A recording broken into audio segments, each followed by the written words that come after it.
ಇನ್ನು ಹಾವೇರಿಯಲ್ಲೂ ಕೂಡ ಹಾರ್ಟ್ ಅಟ್ಯಾಕ್ಗೆ ಸಾವನ್ನಪ್ತಾರುವಂತಹ ಸಂಖ್ಯೆ ಏರಿಕೆ ಆಗ್ತಾ ಇದೆ. ಸಿಲಿಂಡರ್ ಅನ್ನು ಡೆಲಿವರಿ ಮಾಡ್ತಾ ಇದ್ದಂತಹ ವ್ಯಕ್ತಿ ಹಾರ್ಟ್ ಅಟ್ಯಾಕ್ಗೆ ಬಲಿಯಾಗಿದ್ದಾರೆ.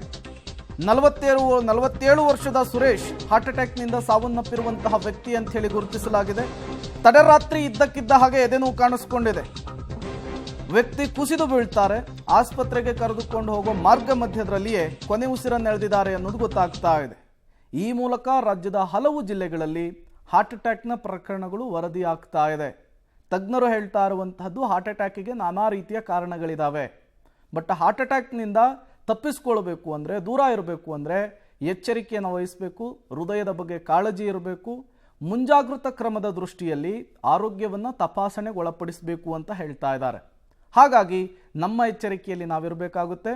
ಒಂದಿಷ್ಟು ಮುಂಜಾಗೃತ ಕ್ರಮಗಳನ್ನು ತೆಗೆದುಕೊಳ್ಬೇಕಾಗುತ್ತೆ. ಲೈಫ್ ಸ್ಟೈಲನ್ನು ಕೂಡ ಚೇಂಜ್ ಮಾಡ್ಕೊಳ್ಬೇಕಾದಂತಹ ಅವಶ್ಯಕತೆ ಈಗ ನಿರ್ಮಾಣವಾಗಿರುವಂಥದ್ದು.